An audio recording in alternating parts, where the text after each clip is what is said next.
Okay. Hello, welcome to Your Couple Friends With with Mickey Overman. and Patrick Spicer as well. Yeah. Yes! This week we were very proud to not start with 10 to 15 seconds of us saying, has it started? Are we starting? Yeah, but now you've brought it up anyway. Yeah, but we was have to so celebrate cool. the absence Oh, we have of to the celebrate. preamble. Okay, We have to that's have good. a post-amble of the non-preamble. That's good. My family always says I'm bad at celebrating my achievements. Right, yeah. That's unrelated. No. What, you mean we should celebrate our achievements? You said we should celebrate it. Oh, yeah, okay. So you didn't want to celebrate it with a post-amble. What? You didn't want to celebrate it with a post-amble because What's of your happening? internalized... Let's start again. Your internalized family don't celebrate yourself, Mickey. Well, welcome. Welcome I have to no Your idea what Couple Patrick Friends. was just talking about, but we're leaving everything on the pot. We're leaving everything on the floor. We've never cut anything. We've only made, I think, two cuts. Yeah. One time I doxed. Docs. I doxed someone. Can't remember who I doxed. It's mostly docs. Mostly. We are always doxing people. Always on this doxing podcast. people. If you're close to us. Oh, I But actually got... do stay for the Patreon where we give out people's full addresses. Yeah, we give out SSNs if you're from America, which we know about because of the New York Times crossword. I thought we were going to Quick say update. it together. on the New York Times crossword. Mickey, why don't you tell them what our streak is right now? Over 50. It's Thank you very much. 52 days of unbroken getting everything right on the New York Times crossword. God, Does it feels that- good. Does that make us the de facto mayors of New York? Yes. Sorry, Mum Danny. Yes. Sorry, Zoran. We were excited to see what Sorry, you're gonna Zoran do. is a hard thing to say. You cannot apologize to this man. Why not? Sorry, Zoran. Sorry, Zoran. Yeah. It's hard to say. Sorry, Zoran. Yeah. Sorry, Zoran. Sorry. Well, we are sorry. Yeah. So we're going to fight through how hard it is to say that. Yeah. Because we've stolen your crown. Should we go straight into it? The New York Times crossword. Today No. was a tricky Tuesday, actually. Normally the Tuesday's a cakewalk. No, we're not going into the New York Times crossword puzzle. What the hell? I want to go straight into the news. You're straight to the news? Yeah, we're a little bit behind on the episode's coming out a little bit too late for this to be still relevant. But Timothée Chalamet. Timothy. This is not even celebrity gossip because Patrick already knew about it. How did you even know about this? I read about it on BBC News. That's how you know. That's how everything big about celebrity gossip gets big when it's on BBC News. Yeah. So for the people that don't know, although I don't know how you could have missed it. What, are you living with your head up your butt? Yeah. Huh? Timothée Chalamet said no one cares about ballet or opera. Yeah, it was great. He's made ballet and He opera said no one cares about them. so relevant. Do you think more people are going to go and see? I did see that there was an opera house somewhere which was running a promotion with the Timothée as the discount code. I mean, they've all jumped on it in a way that makes me think that maybe ballet and opera is not something people usually care about. What? What? I'm defending Chalamet? The daughter, for those who don't know, Mickey's father has dedicated his life to classical music. Bringing classical music to the younger generations who are less interested. And maybe that's why, and maybe that's the reason that I thought what Chalamet was saying wasn't the craziest take in the world. Because I've seen my dad... You've seen your dad try. I've seen my dad try so desperate, like banging his head against the wall. Literally. To get people to come back to classical music. And just it is really hot, and I really like when like all the opera houses are like we're always full, and it's like yeah, you're also heavily subsidized. Yeah, yeah. Like there's a point he has. Let's just say it. Yeah, I don't disagree with you. Isn't everyone who loves doesn't mean opera, it's not of value or that it mean shouldn't it's exist. Not rude. Have some goddamn manners, Timothée. Have some goddamn manners. You're a fellow artist. You're an These artist. are hardworking people. You've got a surname that sounds like ballet. I think also like his family, like I think his mum's like a ballet teacher or something. Almost definitely. Like, yeah. What else could she be? I've never heard that, but yeah. I back you 100%. Yeah. I mean, I only vaguely feel like I read that, so that could be false. You vaguely feel like you read it. Yeah. You're really walking this back. That's the sort of realm of this fact that we're in. I'm really going to... Well, this is one thing I strongly identify with Timothée, is we're constantly saying absolute bullshit on a podcast. And that's what he got in hot. Whose podcast was it? A podcast? I don't know, but he was with Matthew McConaughey. And if you're the one that's saying weird stuff next to Matthew McConaughey, that's so true. Yeah, you're really. But maybe because his mum is potentially vibing. Yeah, considering his mum potentially has a vibe of a ballet teacher, it's giving off ballet teacher vibes. Considering that, maybe he knows also the same as I know because of my dad. The struggle that it is to get people to come to the ballet. Yeah. Also, buying tickets for ballet and opera is very, very expensive. It's so expensive. They do offer like discounts and stuff for young people. They do. Because they really want they're struggling to get young people. Because their audience is dying. Yeah. You know what? But people are like, I go every year to see the Nutcracker. And it's like, yeah, but that's like a different thing. What? Like I saw people responding, being like, "I go every. I love the ballet. What do you mean by it's a different thing? Well, I think that's like seeing like the Nutcracker at Christmas time. Yeah, once a year, going to see the ballet. That's not like enough for the ballet. To probably won't keep the industry going. I don't think so. How do you even get started? Because as comedians, we start off doing open mics. Is there like open mic ballet where you just show up and do a plie and everyone's like, damn. Patrick, I can tell you exactly how you started from ballet because I used to ballet. You were a ballet dancer. I sure was. Mickey ballerina. Mickey ballerina. Until I was 14, I was a ballerina. I got all the way to... We're a ballerina. I got all the way to point shoes. What does that mean? Point shoes are like the ones where you're like all the way on the top of your shoes. It's like they have the hard... the hard toes. Like you can stand all the way on top of them. Like Will Ferrell's shoes in Elf. If that's how you need to, like, if that's the thing that you like need to understand point shoes. If that's what you need to do. Like, you've seen point shoes. You've seen ballerinas like stand on the top of their toes. Plimsolls. What? They look like plimsolls. They don't look like plimsolls. They do look like plimsolls. You know what, producer Ben? I am actually going to need you to put up a picture of someone on side by side point shoes. Anyway, and plimsolls. I was a ballerina until I was 14, and I was in class when I was about 10. I was in class with a girl who was incredible. Like, and she went pretty young. I think probably for her entire high school career, she went to a ballet school. Mm-hmm. Like, that's like, you've seen Billy Elliot. Yes. He goes to the Royal Academy of Ballet. That's it. Get back down the mines, Billy Elliot. Can you respond to the photo? We don't want you dancing. Do you? Is this your Welsh? Is it Welsh? Yeah. Yeah.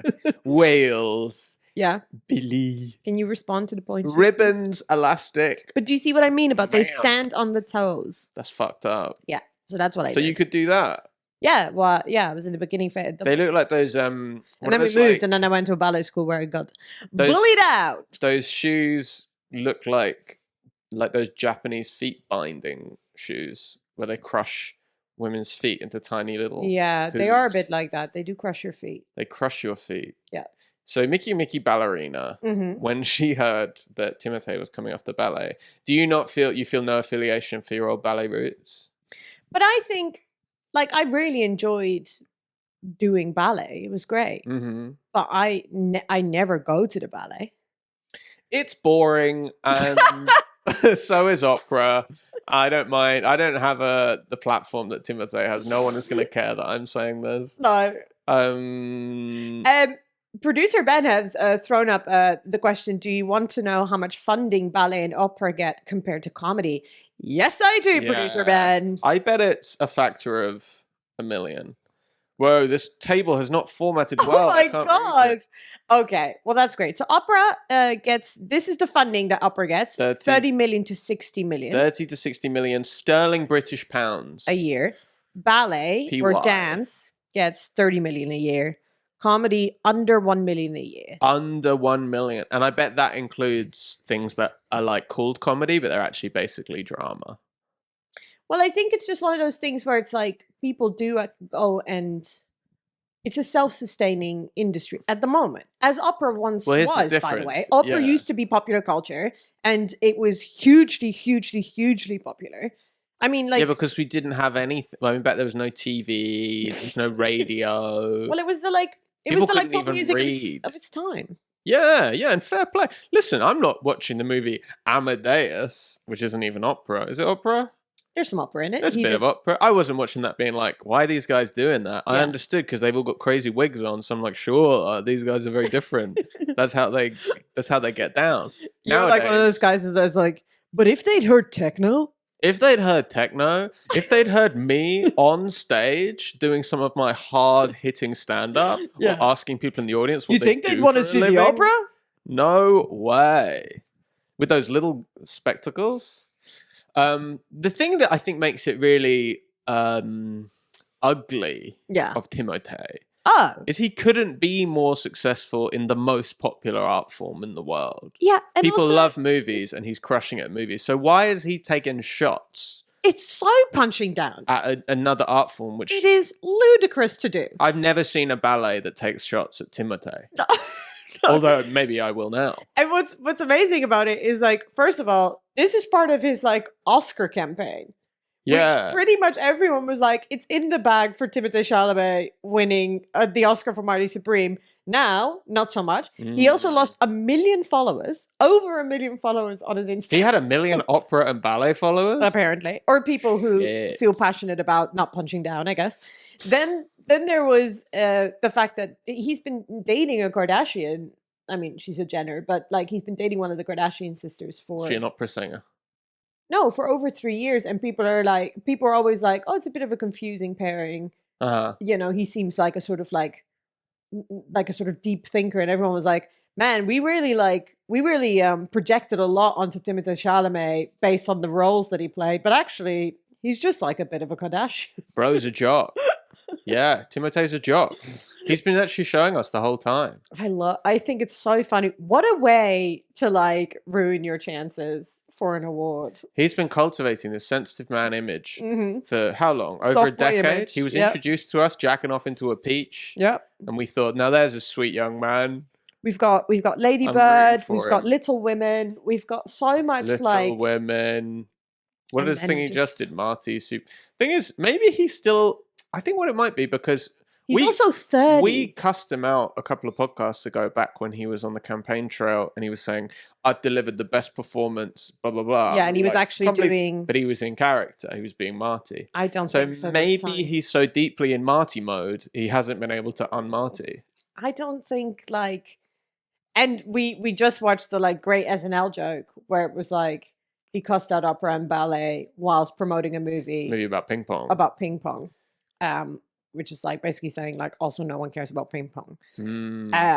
But I just think it's like if it's just a really funny fall from grace. Like of all the way, like think of how people are falling from grace these days. It's usually something pretty like taking shots at ballet and opera.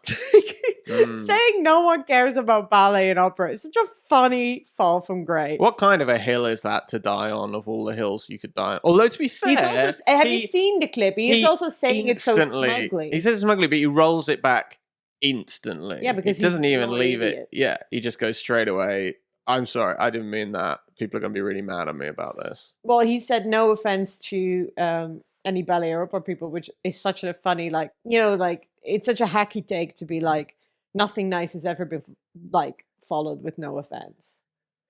Right, yeah. And but it's not like he just like left it floating and was like, man, fuck. Like it seems like he right away realized people are going to be annoyed that I said that. Yeah, but that doesn't mean, like, I think that just means he realized that like the thing that he thinks is like a thing that people are not going to like. That doesn't mean he doesn't think that. I think he pretty clearly thinks it. Yeah, yeah, I think he does think that. I don't want to be part of any medium where people are trying to keep it going. I mean, the thing that comes back around to is I think a lot of people would privately agree with him.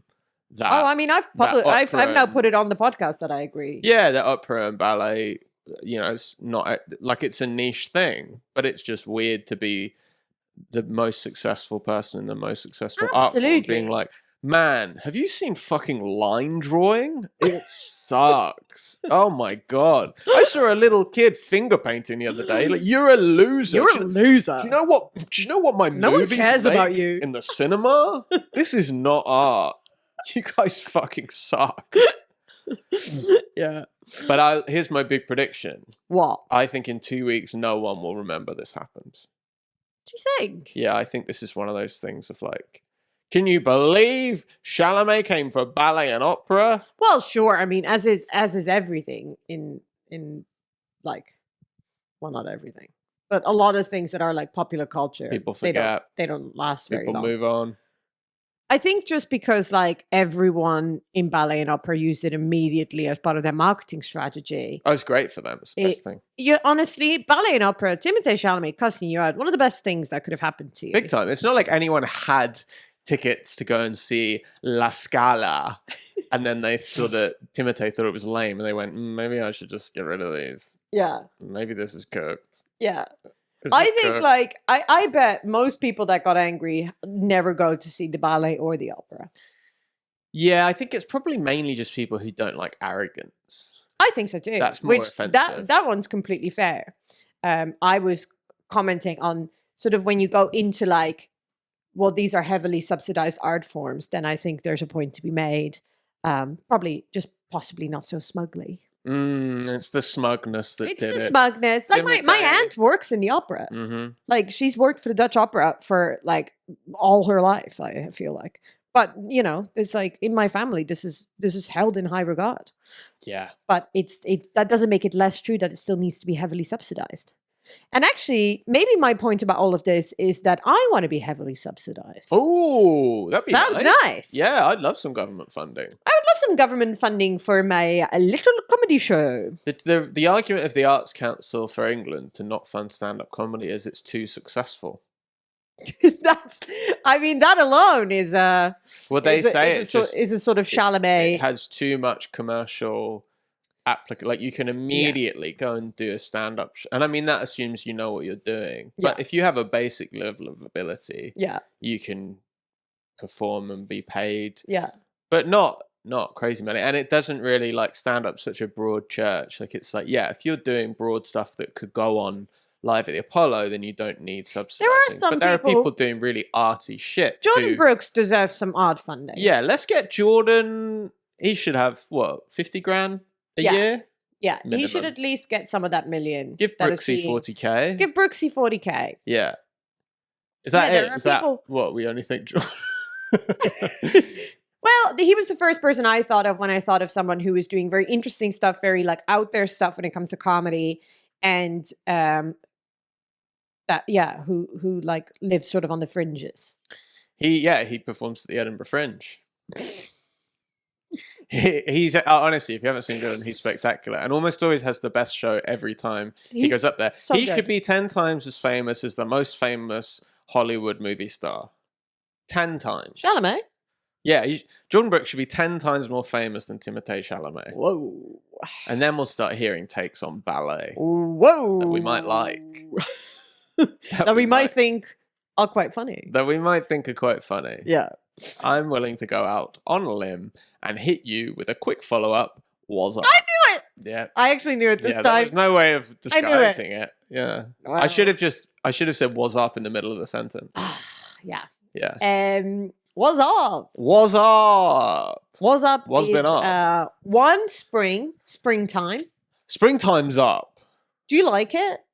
Do I like it? Do I like the season of spring? Do you like the sun? Spring, okay. Seasons ranked. Can I? No, here's what we'll do. No, I'll pitch mine, can I guess your ranking and then you guess mine? Okay, but here's how we'll do it. We'll count down from 3.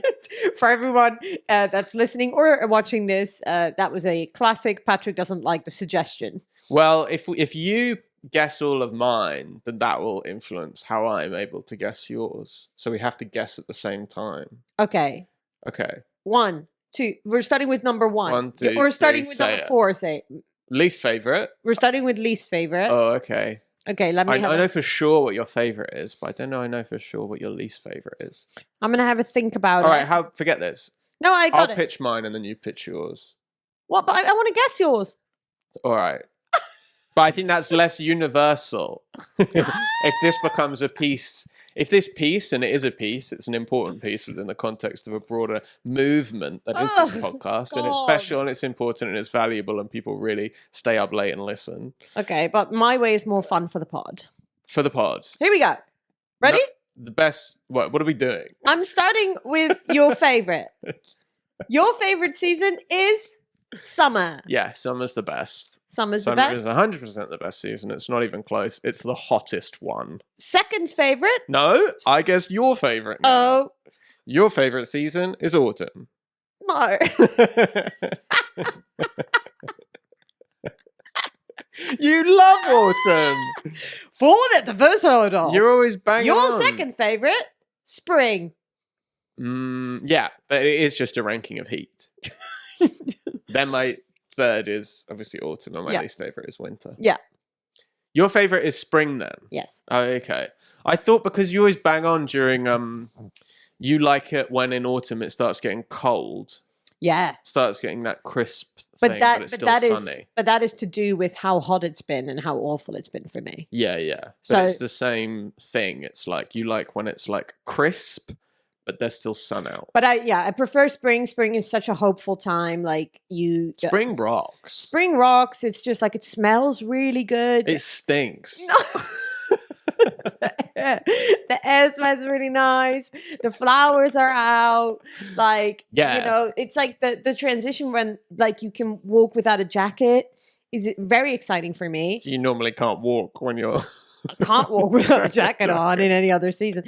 And then it's quick. Whenever it gets to just about 21 degrees, that's when it's 21 degs. That's too hot for you. That's when it starts having really diminishing returns. You're a freak of nature. You're a clinical monster. I can't believe that. Yeah. 21 degrees is where things start getting interesting.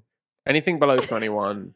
21 is like, yes, I'm in a t-shirt. Actually, 23, you'll certainly see me in a t-shirt. You will see you in a t-shirt at 21 for sure. I'll be comfortable in a t-shirt at 23. Yeah. Now, when we hit 30, now we're down to business. 30 is What are you saying? 30 is nice. 30 degrees 30 Celsius. Is disgusting. You're insane. You should be locked up in an idiot penitentiary because good. If it's cool in there. It's not cool in there. It's red hot as a punishment for your tomfoolery. No. 30 Here's a caveat. What? Having to get the London Underground is unbearable. Everything in London is unbearable. This is a city not made for the heat. Well, I don't mind it. When I'm walking around, I don't mind it. Oh, flat gets like inhabitable. Inhabitable? Uninhabitable. Uninhabitable. Inhabitable is what we want it to be. Our flats become inhabitable. Our flat gets you can live there. Is that right? Yeah, it is. Yeah. Which is weird because inhabitable should be the opposite. That's probably where I thought it, but you are correct. But it's like inflammable. It becomes uninhabitable. It's absolutely ridiculous. Uninhabitable. I hate it. And all of summer is a disgrace to humanity. No, summer rules. Unless you have a pool next to you. Or yeah. Well, that's why we became Lido people. This is why we became Lido people. We'd go to the Lido. I am going to renew my membership. I'll let you know that now. Because I will not be getting through August without it. Augustus. Or July. Or part of September. I'm on the fence about the Lido membership. You won't be though. Well, last time it was at the beginning of our IVF cycle, and I went to the Lido so much I cooked my nuts. Remember that? Remember when I did that? I was absolutely roasting them. Patrick had many sperm samples before then. Always excellent results from top tier, A-star, no notes. They were like, these sperm are fantastic. And then after a summer roasting at the Lido, absolutely cooking. when it came down to the moment we actually needed the sperm, because they needed the sperm to to mingle with my eggs, they said, yeah, this there's a really low motility in bad this batch. It was a bad batch. Bad batch. And they had to do a procedure which is called ICSI. Yeah. Which is where they pick out the ones that are swimming and they inject them directly into the eggs. They give them a little bit of a hand because, my boys been taking a bit of a siesta. Your boys were taking a siesta. We were just laughing. We were like, how can that happen? And then at one point, It was like, I think they said something like heat can affect it. We were like, oh, well, we've been like lying in the scorching sun a lot. And they were like, yeah, that's really bad for it. Every single day I've spent perhaps 3 hours lying in the scalding hot sun. Could that possibly affect my sperm's motility? Oh, yeah, 100%. Which is just mental. Like, they should tell you that. They should 100% tell you that. They should say, don't cook your sperm. Well, I've become a sauna guy lately. Yeah, but it doesn't matter now because the sperm, honestly, those sperm boys, are already in those eggs. I'd be surprised if they're moving at all. I think they're probably just lying, they're chilling out, flat on their back. They're chilling out. Cooked. But it doesn't matter because we've frozen a bunch of embryi. See, in perfect, lovely cold temperatures. And if any of those embryi are successful in becoming a human life, it'll be interesting because they'll have been cooked from day one. Our babies are going to be cooked, Mickey. Yeah. Cooked. Hey, should we go to... we asked you guys to send in some of your problems, we can have issues. Problems. I was going to have some more fun. We got so many responses, so we are going to go to Couple Hotline. Well, no, what was the thing that we were doing? It's hot. If you got a problem, we'll solve it. Check out this segment where we will resolve it. I think that doesn't. What about this? Couple Hotline. No, all of your theme tunes end up with going. There isn't it very painful? That's my like artist sort of like signature. Yeah, well, my artist signature is impeccable sound. Impeccable sound boys. Ooh. Roasted impeccable sound boys. Okay. If you got a problem, we'll solve it. Do we want the long email first? Ooh. No, well, that's pretty long. We've got a nice juicy email, which we'll do in a second. We got a juicy ass email, y'all. But I think we'll do a sort of quick fire of some of the little ones. Your Couple Hotline, the segment where we solve your problems. One person asked, shall I just go straight into it? Open relationship, yay or nay? Oh, I had that question as well. Oh, fine. Is that just the same person who's trying to convince their partner into an open relationship? Or wants an open relationship and isn't currently in one. Yay or nay? I think that's highly conditional. Highly conditional. Highly conditional. Depends on the peeps. Yeah. Depends on the relation. I think it can work.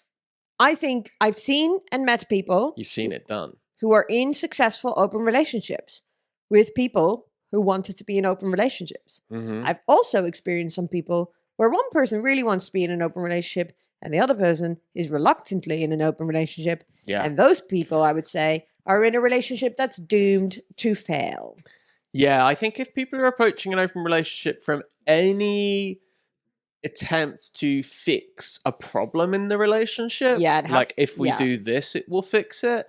Guess what? That won't work. No. Because it'll just make it worse. Yeah. If you've already got problems, you're like, I wonder if it'll get better. If my girlfriend goes and rails loads of dudes, I don't think that's going to help. And vice versa. Maybe I want to be No, I don't want to be in an open relationship because you and I, from the start, were very clear on what kind of relationship we wanted to be in. Monogamous. Monogamy. We said that on our first date. We said that on our first date. 1, 2, 3, monogamy. 1, 2, 3, monogamy. But banging one person forever. If we had said 1, 2, 3, open relationship, we would have. Then probably we would have been in an open relationship, but we're not.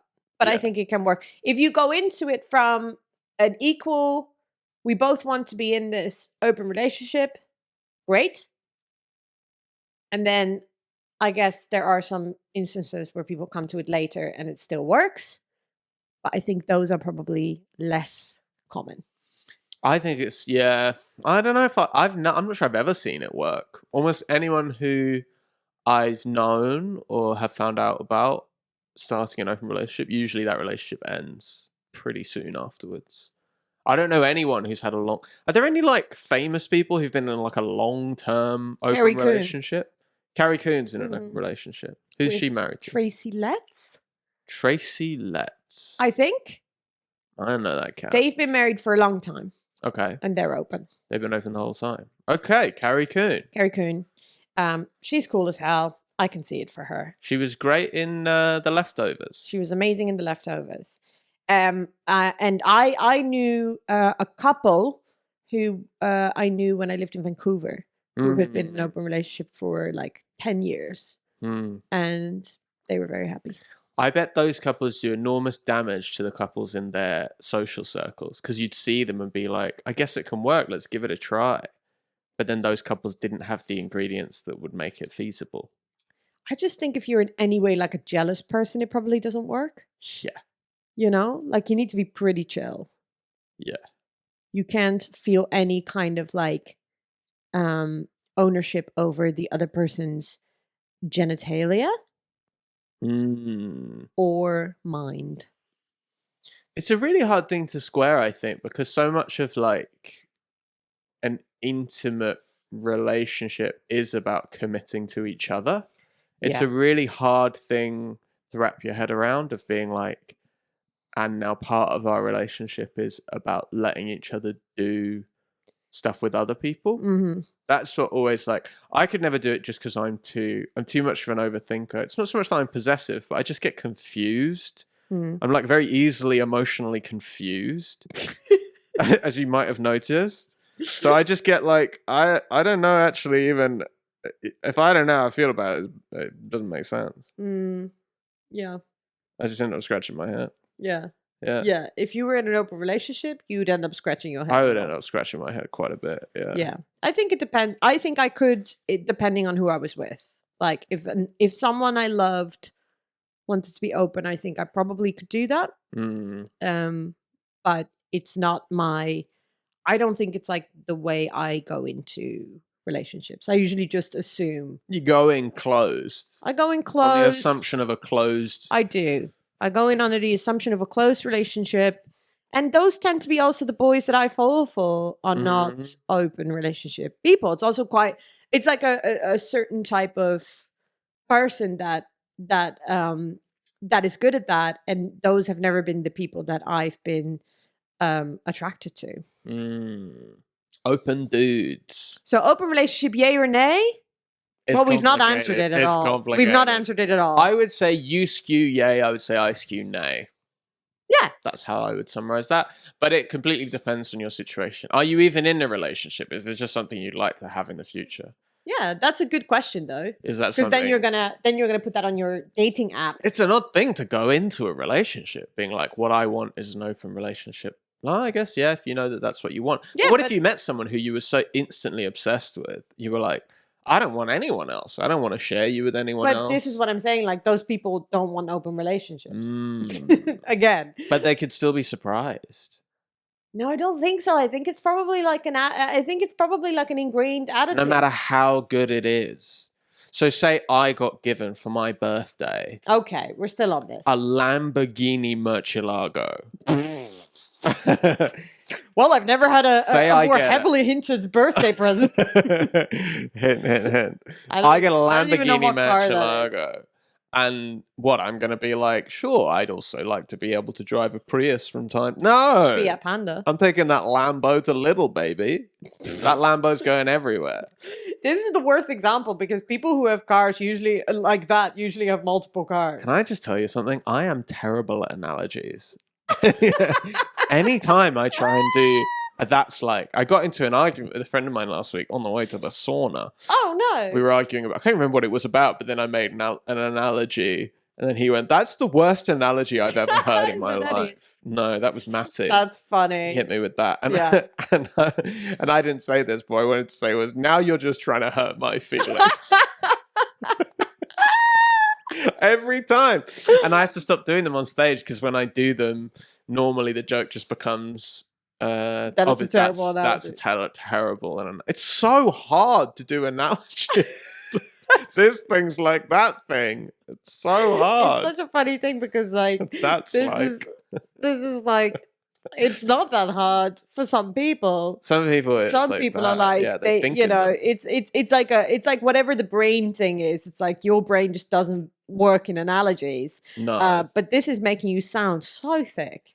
I am pretty stupid in certain ways. I think if I had a top trump card of a comedian, Mm-hmm. then I would have certain skills would be up high and medium. My analogy points would be probably down the toilet. 10. Yeah. I have some in my act. I have some. You do, but I think I just stumbled across them. It's just a stop clock is right twice a day. Those were the ones where no one said to you, "That's the worst analogy I've ever heard in my life," and you went, I may have something here. People went, there's something in that analogy. Although I did just use idioms, on the other hand, are easy because that's someone else came up with it. Yeah. It's nice when someone else does the work. Oh, God, you can just steal someone else. Someone else can just do everything.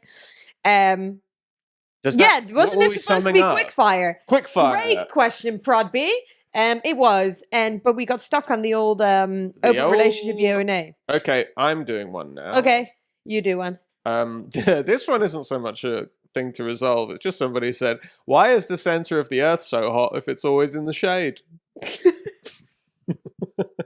Not really a relationship issue that you're experiencing. Not really something for us to solve either. But just very a good funny query to bring up. That's very funny. Love that from that person. That's funny. I got giving hints and how that never works out. I actually love this.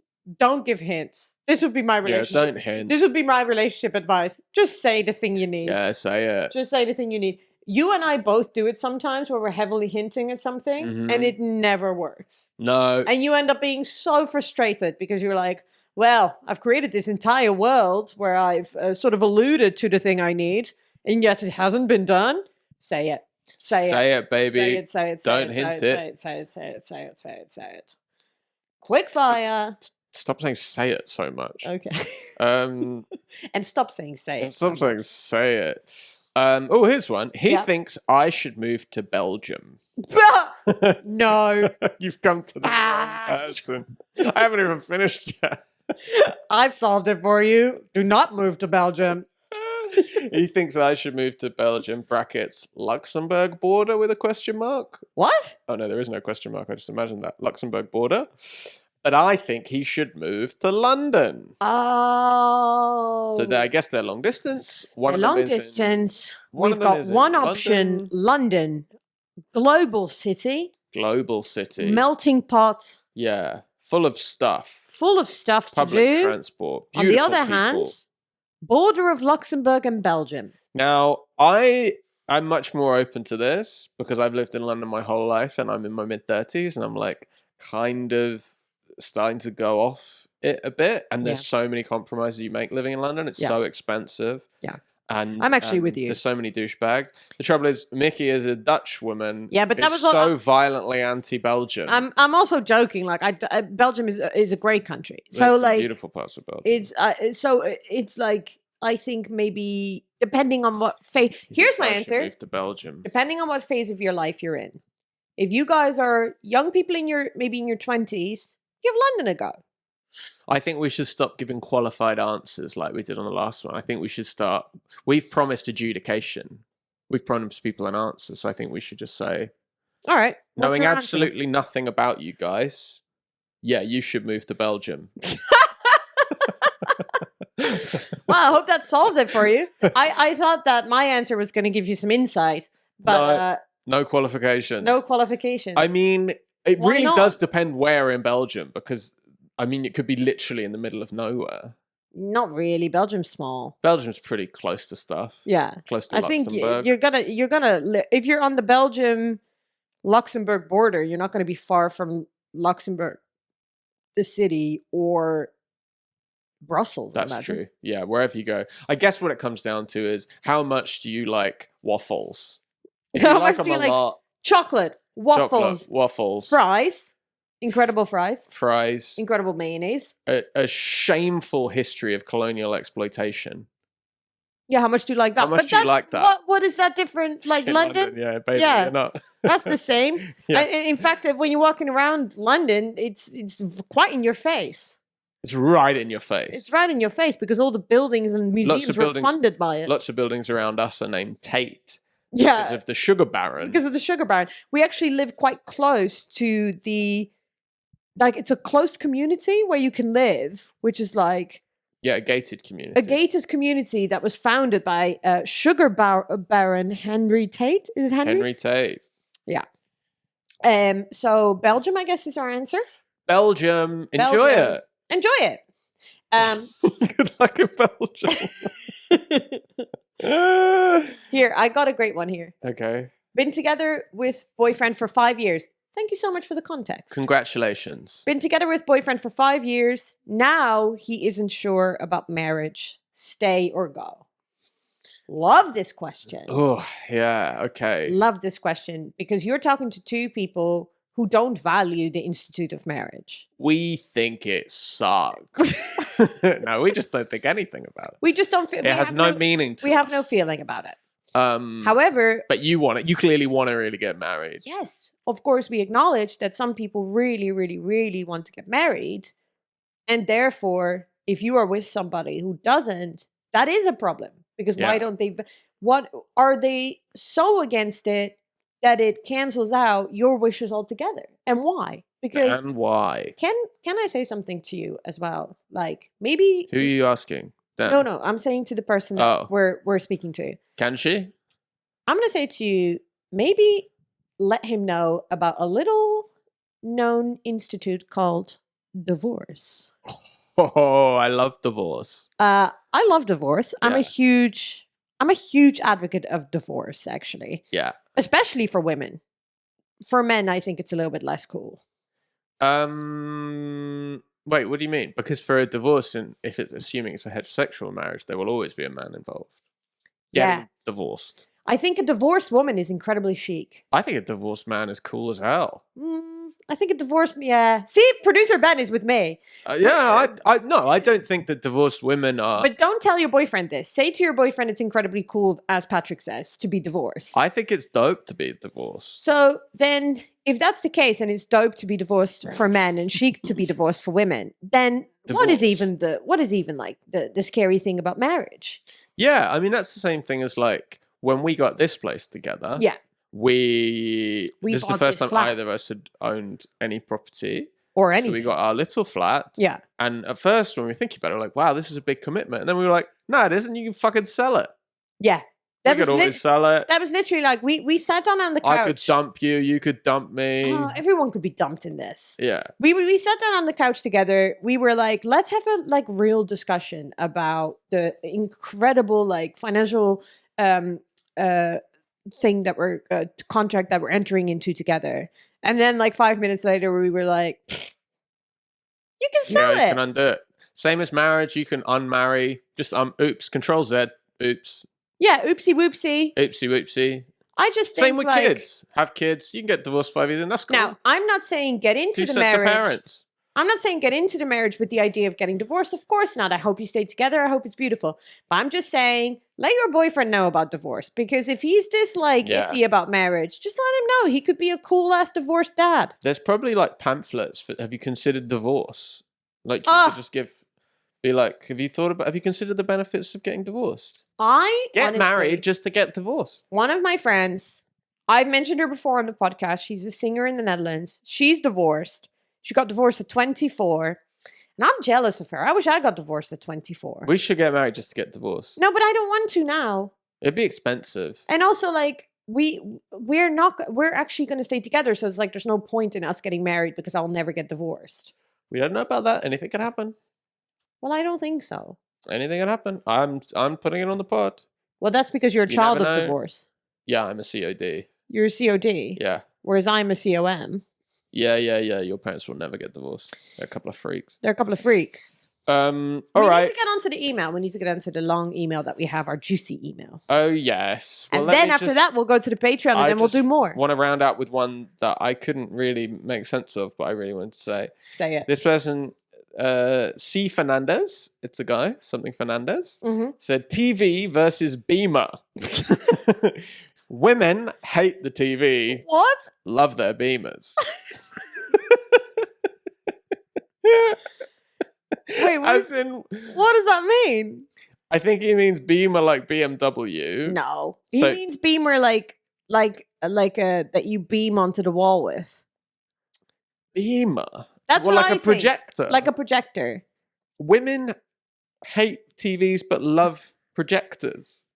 Well, I have one cousin who's a man, so this doesn't really count, but he used to... Why are you even finishing explaining He it? used to like watch... We always used to watch movies on his like projector. Yeah, but You I would don't project think them onto the wall, and then we'd watch how's movies. that a gendered thing in any capacity? Well, I don't know, but maybe this guy knows only women that love to project things onto the wall. I think it's... You think it's BMW? I think it's BMWs. He thinks women hate TVs, but they love BMWs. I don't really know... What's the question? What's the question, Mr. Fernandez? Are we supposed to say if that's true or not? It's obviously not true in any capacity, depending on what you mean. I don't understand the question. I don't know what to tell you, but I love it. Thank you for sending it in.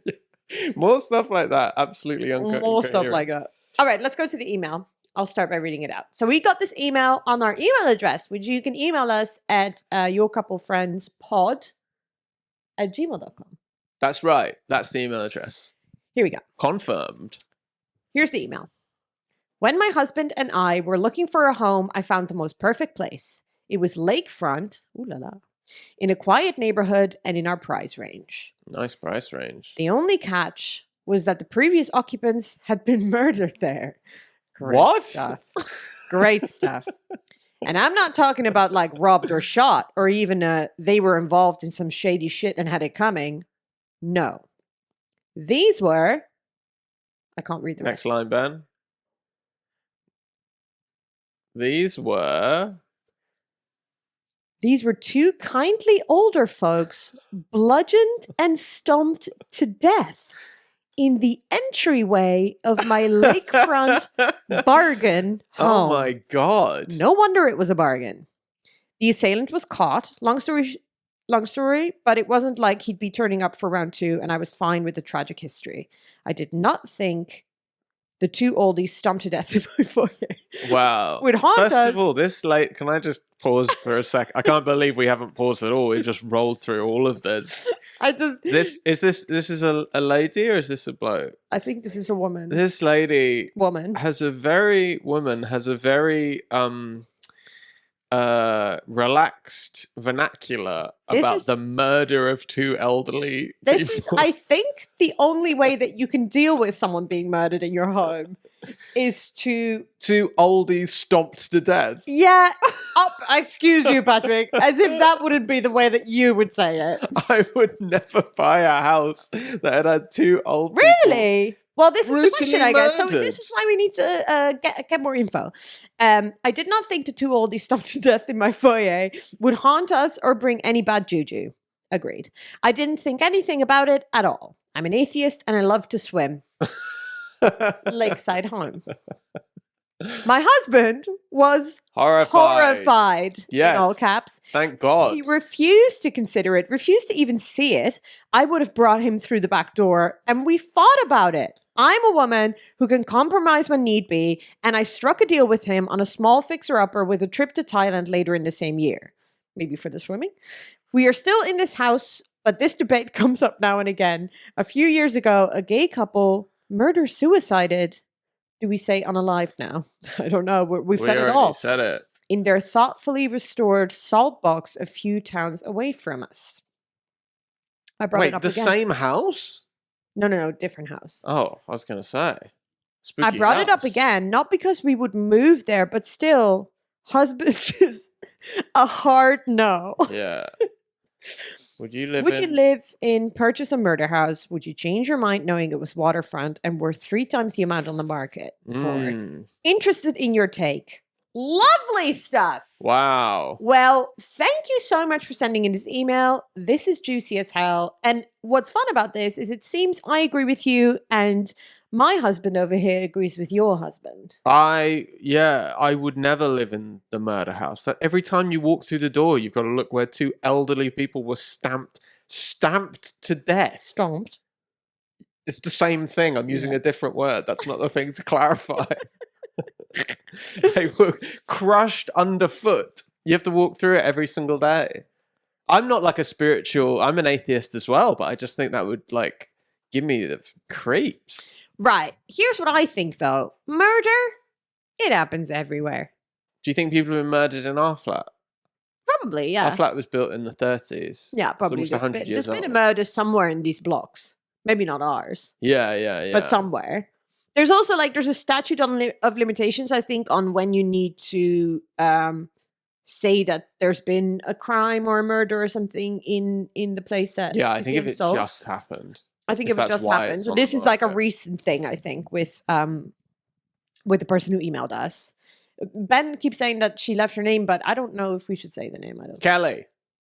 Okay. I don't think she'd have included it if she didn't want us to say it. Thanks, Kelly. Thanks for your email. Thanks, Kelly, for your horrible email. I just think it's one of those things where it's like there's nothing, like, I don't believe in bad juju. I don't believe in any of that kind of stuff. I don't believe in it being bad luck or anything. This incredible property for cheap. Something that you probably could never afford. But every time you'd be like trying to live your life, you'd like have your little kid and you'd be doing that thing where you put your hand on their head at a wall and you see how high up, how tall they've grown. You could do all of that in a murder house. And it's right next to where those two old people we know were stamped to death. But why would you be bringing that up in that moment? It's quite hard to forget it. I think when you're measuring your child at the doorway, you don't need to be like, and remember those two old people, honey, who got stomped to death in our house. I think you would. I think you'd be like, if these walls could talk, they'd be they saying, can't talk. Those poor old men. They can't talk. That's the whole point. But if they could, what they've seen. No. Kelly, I think you're out of your mind, and I think your husband is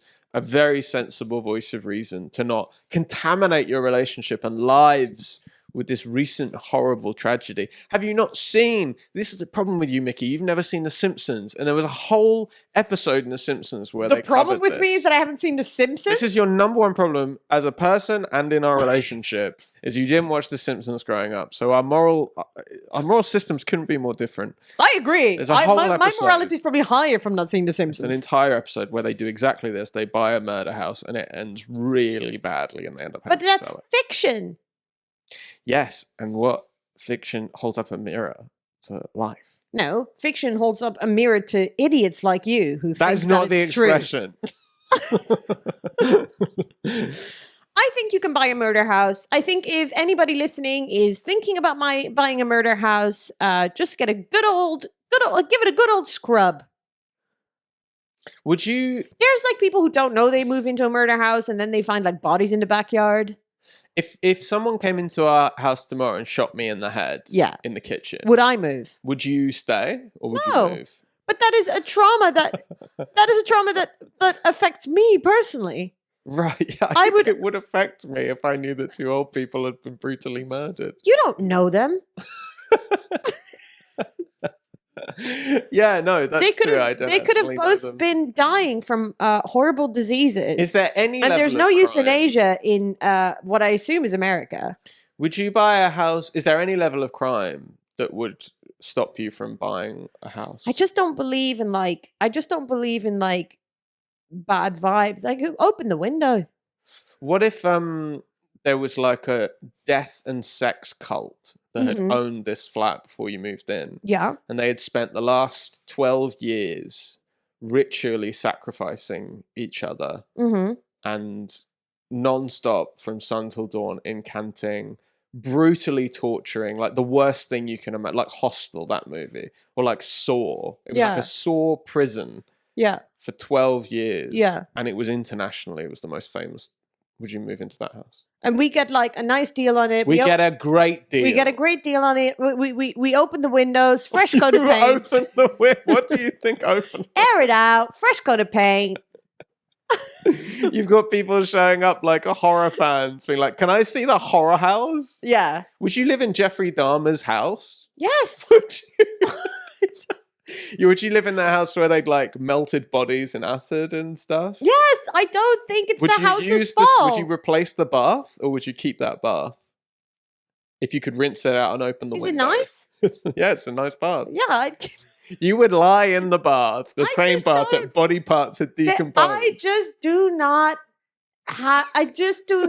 feel like that affects objects. That's so funny. Why? Just lying in the bath is like this vulnerable thing. You're all hot and in suds, and you're not at all thinking that in that exact same bath, someone's might think about torso was. Well, you might think about it occasionally, but like you're not going to think about that every time you take a bath.